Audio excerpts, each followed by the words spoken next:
नमस्कार दोस्तों। आज की कहानी है चिड़िया और किसान।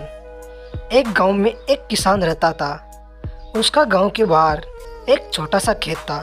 एक बार फसल बोने के कुछ दिनों बाद उसके खेत में चिड़िया ने घोंसला बना लिया। कुछ समय बीता तो चिड़िया ने वहाँ 2 अंडे भी दे दिए।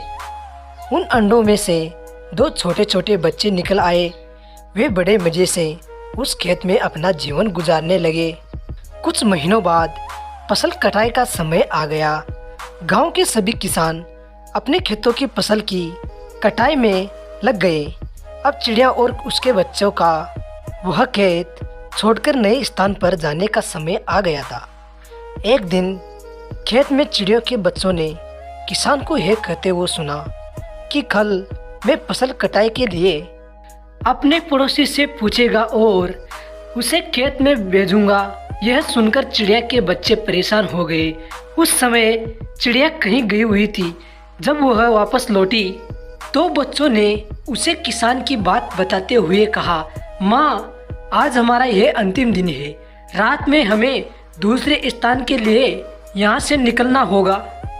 चिड़िया ने उत्तर दिया, इतनी जल्दी नहीं बच्चों, मुझे नहीं लगता कि कल खेत में फसल की कटाई होगी। चिड़िया की कही हुई बात सही साबित हुई। दूसरे दिन किसान का पड़ोसी खेत में नहीं आया और फसल की कटाई न हो सकी। शाम को किसान खेत में आया और खेत को जैसे का तैसा देखकर बुदबुदाने लगा कि ये पड़ोसी तो नहीं आया। ऐसा करता हूँ, कल अपने किसी रिश्तेदार को भेज देता हूँ। चिड़िया के बच्चों ने फिर से किसान की बात सुन ली और परेशान हो गए। जब चिड़िया को उन्होंने ये बात बताई तो वह बोली, तुम लोग चिंता मत करो, आज रात हमें जाने की ज़रूरत नहीं है। मुझे नहीं लगता कि किसान का रिश्तेदार आएगा। ठीक ऐसा ही हुआ और किसान का रिश्तेदार अगले दिन खेत नहीं पहुंचा। चिड़िया के बच्चे हैरान थे कि उनकी माँ की हर बात सही हो रही है। अगली शाम किसान जब खेत आया तो खेत की वही स्थिति देख बुदबुदाने लगा कि ये लोग तो कहने के बाद भी कटाई के लिए आते नहीं हैं। कल मैं खुद आकर फसल की कटाई शुरू करूँगा। चिड़िया के बच्चे ने किसान की ये बात भी सुन ली। अपनी माँ को जब उन्होंने ये बताया तो वह बोली, बच्चों, अब समय आ गया है ये खेत छोड़ने का। हम आज रात ही ये खेत छोड़कर दूसरी जगह चले जाएंगे। दोनों बच्चे हैरान थे कि इस बार ऐसा क्या है जो माँ खेत छोड़ने को तैयार है। उन्होंने पूछा तो चिड़िया बोली, बच्चों, पिछले 2 बार किसान काटने के लिए दूसरों पर निर्भर था।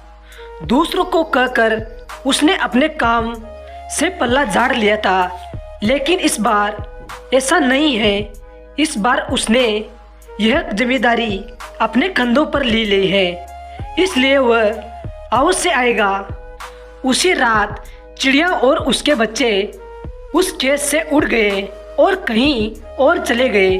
सीख, दूसरों की सहायता लेने में कोई बुराई नहीं है, किंतु यदि आप समय पर काम शुरू करना चाहते हैं और चाहते हैं कि वह समय पर पूरा हो जाए तो उस काम की जिम्मेदारी स्वयं लेनी होगी।